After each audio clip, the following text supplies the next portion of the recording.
is when I was a little fella going around these fiddlers conventions and playing, I was sort of a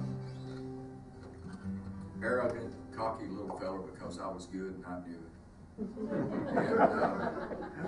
And I got all the guys, you know, the old guys like Tommy Gerald and Clark Kessinger and those folks. I just happened to be good enough that they would use me in their pickup bands, and that only boosted my ego. It's like going over to El Tenedor skating rink one night when Carter and Ralph are over there, and they get into one of their little feuds, and Ralph goes out and sits in the car, and I get to play the last set with Carter standing.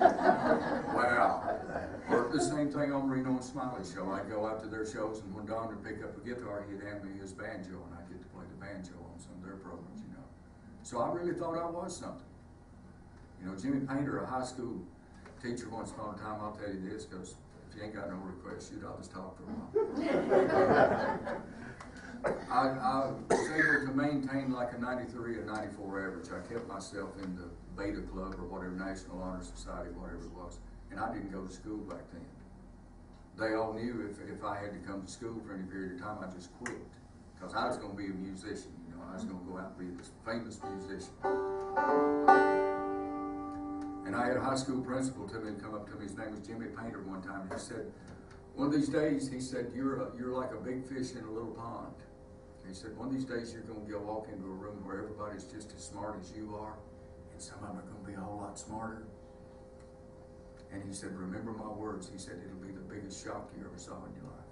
And I'm sitting there in my little smug self saying, oh, sure. Because I was young and I had the whole scene covered back then. I got into the studio with an old boy named Leon Russell once upon a time. He was this rock and roll star. And here he was sitting off in the corner of a room. I'll sort of describe it from my point of view. If you put him back there in that corner, he's in Bradley's barn, and the recording part of the studio was about 2/3 of this distance and a little bit wider.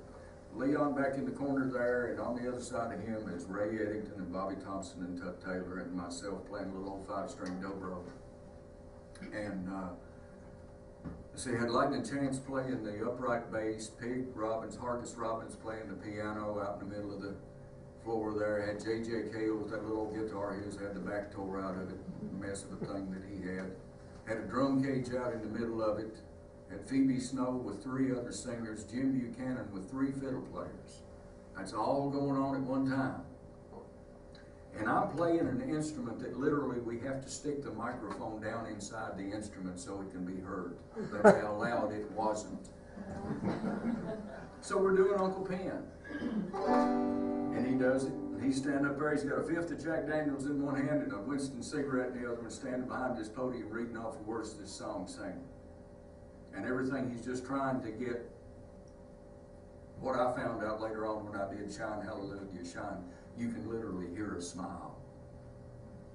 And I can show you how it happens in a recording studio sometimes, but you can hear a smile.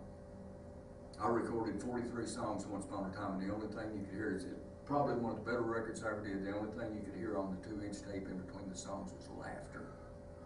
And it was one of the neatest things that ever happened to me being able to work with those guys. But I'm getting back to the school principal telling me one of these days I was going to walk into a room and everything, and here I am in this room, and it's 18 all musicians in Nashville, Tennessee, and I got this rock and roll star up there. It says he learned about country music when he bought 100 tapes in a truck stop out in Arizona, shoveling a car back to Tulsa. That was his background in country music. So we're playing Uncle Pen there, and we get ready to go, and that people would come from far away. People would come from far away and dance all night till the break of day in Colorado. Uncle Pen was ready to go. Goes into a 7th. I was cute. I did that and made an augmented 7th out of it before it goes off. So we get done with the tune, and everybody's sitting there, and he asks, "Oh, what do y'all think about that?" And everybody says, "Oh, we thought it was great, man." He says, "Yeah," he said, "That's a good one, but I think we got a little better one in us." He ain't wearing no headphones now. But young man, if you would, you can leave that F note out where we're going into that 2nd chorus. I ran into that guy right there that Jimmy Painter told me about. and it shocked the hell out of me.